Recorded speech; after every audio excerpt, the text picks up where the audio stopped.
Our problem with the theory of evolution isn't that it denies independent creation as some may think. Therefore, when the myth disciples say, "You deny the theory of evolution for religious motives," we say, "True." So you have no problem with guided evolution? Do you have a problem with the concept that Allah created organisms from a common origin? What if the theory of evolution is proven to be true in the future?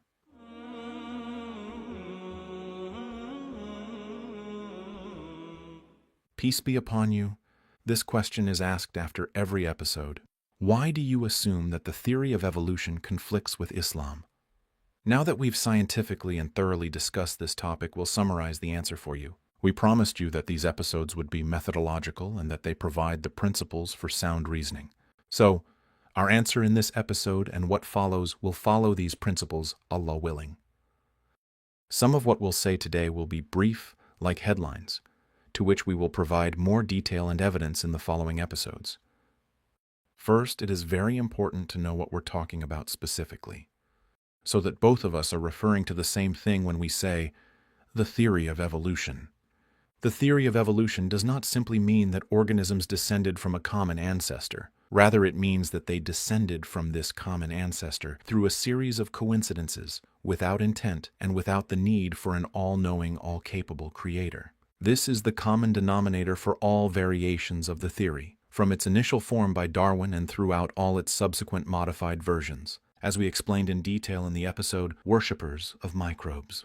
The most prevalent form of this theory is that organisms descended from a common ancestor through random changes and blind selection. To be concise, when we say the theory of evolution in this episode, we are referring to this most prevalent form. Some disciples of the theory deny the randomness of change and/or the blindness of natural selection. Yet, they insist that there is no creation or intention because they want to be consistent with their material explanations for the universe and life. We saw in the episode, Has Materialism Hijacked Science? How they were not able to remain consistent and needed to resort to foolish unseens instead of the true unseen. That there must be a creator. This is the de facto meaning for the theory of evolution. Creatures without a creator. This is what we have repeatedly called a myth, the most ridiculous and stupid idea in history. We've shown in the past 24 episodes the multitude of logical fallacies and deceptions employed to embellish this myth and make it appear scientific. Our problem with the theory of evolution is not that it denies the independent creation of organisms, as some may think, but that, by its very definition, this theory destroys the mind, interjects deviated inferences, and falsifies science. Therefore, when the myth disciples say, "You deny the theory of evolution for religious reasons," we say, "True." We deny your myths for religious reasons because our true religion is based on addressing a sound mind. So, if the mind is lost, religion is lost alongside it. Also, protecting the mind is a necessity in our religion, as it is the basis for accountability, while your myth can only survive by destroying the mind. Therefore, we must, for religious reasons, guard the mind against your myth. Yes, we deny your myth for religious reasons, because in our religion, natural science leads to Allah and causes us to fear Him. It can only be founded on the sources of knowledge that stem from the system of belief in the Creator, as explained in the episode Has Materialism Hijacked Science? So if one is lost, the other is lost too. While your myth cannot exist without the falsification of science, when we demonstrate the invalidity of your myth, we are protecting the mind, knowledge, and religion collectively. Well, why not try to reconcile the myth, with its randomness and purposelessness, with belief in the Creator, by assuming some role for the Creator in the emergence of the universe and life, while keeping randomness and blindness as pillars of the theory? Our answer is that this is an attempt to reconcile the most ridiculous idea in history with the biggest truth in existence, an attempt to reconcile materialism, which specifically aims to exclude the Creator, with a system that is based on the necessity for a Creator. We will show that any attempt to graft Darwin's tree with a branch from the system of belief in the Creator will produce rotten, deformed fruit, including the distortion of the names and attributes of Allah, deviating from their true meanings, which creates doubts in the Quran and eventually leads to disbelief in Allah. We will also show that those who combine chance and randomness with some role for the Creator are following in the footsteps of Darwin on his journey to assassinate the mind and gradually interject his myth. This is our stance on the theory of evolution. It is invalid by innate nature, mind, science, and religion. As a reminder, we use the word science instead of knowledge to affirm that knowledge is not limited to observational and experimental science. So, deductions of the mind are ilm, as is authentic testimony, as we showed in the episode Has Materialism Hijacked Science? After this explanation, some might say, is this your biggest problem with the theory of evolution? The issue of randomness and chance and that there is no creator? Fine, we agree with you. So you should have no problem with guided evolution. What do you mean by guided evolution? That Allah created organisms from a common origin with intent and will, without randomness or chance. This is no longer evolution and has nothing to do with the theory of evolution, whose followers agree on denying the creator and agree that all this diversity, integration, and harmony in organisms is unintentional. Just a series of coincidences based on random changes in blind natural selection, and they claim flaws in design due to the absence of intent. When you say the theory of evolution, it doesn't only mean common origin, but also includes all such absurdities. When you say evolution guided by a creator, it means no creation with the guidance of a creator, which is a self-contradictory phrase. It is absolutely wrong to normalize the term theory of evolution. Thus, especially since the war of terminology is very impactful and the disciples of the evolution myth rely heavily on misleading terminology. This is our stance on guided evolution. It is a self-contradictory term which is therefore invalid. Okay, let's set guided evolution aside. Do you object to the idea that Allah created organisms from a common origin? Let's first agree that we're done with the topic of evolution, and that the answer to the question, must there be a creator, is yes, as proven by innate nature, the mind, and knowledge. Then, we moved on to the question, how did the creator create? So, we've buried the word evolution, and none of our current discussions have anything to do with it. We are now discussing the method of creation, which is the opposite of evolution. Our question is, how did this creation happen? Logically, everything is possible through the absolute power of the Creator, creating organisms from a common origin, creating each independently, or keeping some without change while diversifying others. How would science answer such a question? Science would say, sorry, this isn't my area. Why? Because science is confined to observations of tangible things, or their effects in our seen world, while the formation of the first organism is in the realm of the unseen, which falls outside the sphere of sense, observation, and experimentation. The separation of the two worlds, the unseen world and the seen world, is a fact indicated by the sources of knowledge, including science, as there must be a first cause for matter, energy, and the laws studied by science. A first cause that dominates everything and is not dominated by anything. Matter, energy, and laws are simply concepts and inanimate constructs. They do not create or perfect anything. Similarly, the method of initial formation of organisms is outside the known laws of the universe and precedes them. It precedes the reproduction of animals from male and female, as the chain of reproduction must have a beginning. This is deduced by the mind, and investigating the beginnings is a matter of the unseen. But can't we deduce by examining fossils and their distribution across the Earth's strata? By investigating the similarities across organisms, their geographical distribution, and the differences and similarities in their genetic material? Can't we determine from all of this whether the first creation was independent or from a common origin, or origins? The answer, dear viewers, is that the same result can be arrived at in more than one way. If two organisms are similar, then logically they could have been independently created as similar, or one of them could have been produced from the other. There is no way to narrow it down to any single possibility using science. One of the basics of experimental science is that when I produce a chemical compound in the lab following specific steps, the most I can conclude is that these steps produce this compound. If I later find out that there is more than one way to produce this compound, and that someone else was able to produce the same compound, I cannot conclude that they produced it using the same steps I used, as they could have produced it through other reactions. This is a recognized and agreed upon scientific principle, If the discussion on the results of any scientific experiment is in conflict with this principle, the research and conclusions will be rejected.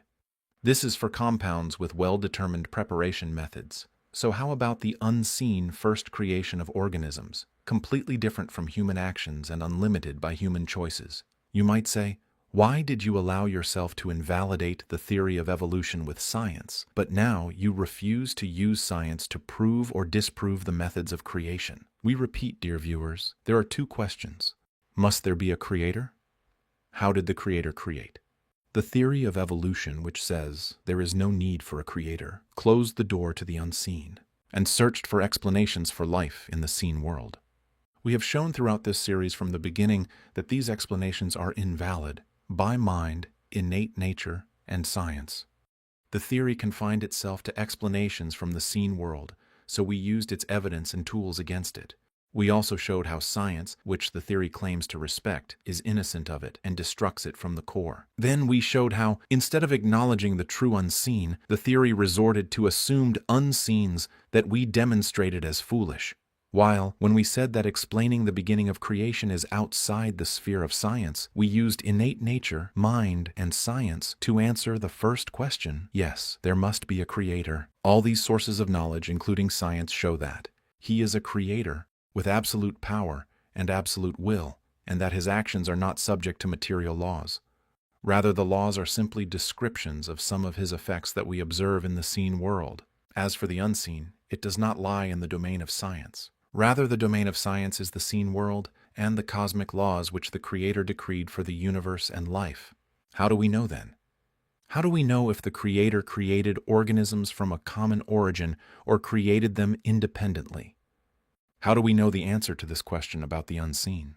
I'm now directing my words to Muslims who believe in the truth of the Quran, because up to this point in the journey of certainty, we haven't discussed the proof that the Quran is from the Creator of the universe. The answer, brothers and sisters, is that the things which can't be determined by mind or science can only be answered by authentic testimony. For us Muslims, the evidence, which we'll discuss later, proves that the Quran is from Allah. Only Allah, glory be to Him, can inform us about His method for creation if He wills. Do the verses detail the method of creation for creatures in general?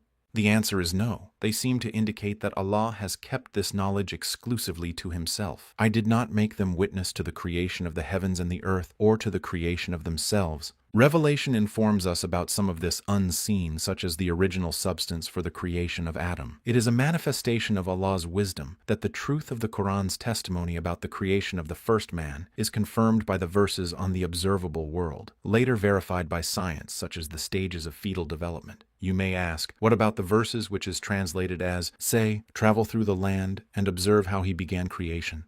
Don't you see that this verse encourages us to venture into the unseen world, study what happened before the seen world, and discover the methods for the first creation through observation and science?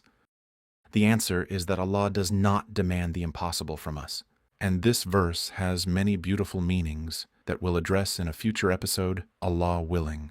There is no need to ignore all these meanings and give the verse an interpretation that's contrary to a clear rule in the Quran. Do not trespass to the unseen without valid proof. We reiterate, as Muslims, we have our organized sources of knowledge and each has its limits. We do not impose science on the unseen. Say, for example, that we find traces of Adam himself, peace be upon him. Would we be able to find a material explanation for the origin of his life? A mass of clay was created, a soul breathed into it, and it came to life. A unique method, preceding the law of reproduction of its offspring through ova and sperm cells. Jesus, peace be upon him, created bird forms from clay and blew into them. They become birds by Allah's will. If we find traces of these birds, would science be able to know the material secret of their creation? Or would all this be a futile mix-up? When the disciples of the evolution myth denied this distinction between the unseen and seen worlds and imposed science on both worlds, they turned it into pseudoscience and produced absurd explanations for the origin of life, as we saw. Does that mean that examining fossils, for example, is useless? On the contrary, we benefit by contemplating the power of Allah, who created organisms in so many complex forms a long time ago. It helps us see that nowhere above the earth or beneath it, At any time in the present or the past, is there any trace of randomness, blindness, confusion, or failed attempts to produce the organisms? Anyone who looks for such traces will fail. Exploring the fossils gives us an outlook of learning and contemplation, instead of wild guesses involving the unseen. To summarize the stance on the method of creation, logically the Creator is capable of anything. As for science, this method not its domain. Religiously, we abide by what is stated in Revelation, the Quran, and the authentic Sunnah. Is it our aim in the journey of certainty to examine the verses and hadiths about the beginning of creation of organisms to see if they indicate a specific method? No, that's not our aim, as it is not a basis for building certainty. In a future episode, we will draw attention to the danger of molding the meanings of verses to suit the myths of pseudoscience, as such methods result from an absence of certainty, and they also destroy certainty. Once we set these rules, dear viewers, we will realize the problem with many of those who try to match revelation to science with regard to the emergence of organisms, and many other topics. We will review a few such examples in future episodes, Allah willing. Some try to invalidate the authenticity of Revelation's accounts of the unseen through science or through myths attributed to science. Others seek validation for the accounts of the unseen through science or through myths attributed to science. This trend, even though it appears to be an affirmation of Revelation and the Quran, is also false. Some say, rescue Revelation by stretching its interpretation before it's invalidated by science, and want us to view Revelation as verses with fluid meanings, easily molded to fit the latest myths. Far be it from Allah's words. They made pseudoscience the yardstick for unseen matters that can only be known through revelation. All of them, despite their different methods, have three problems. They did not differentiate between science and the myths attributed to it.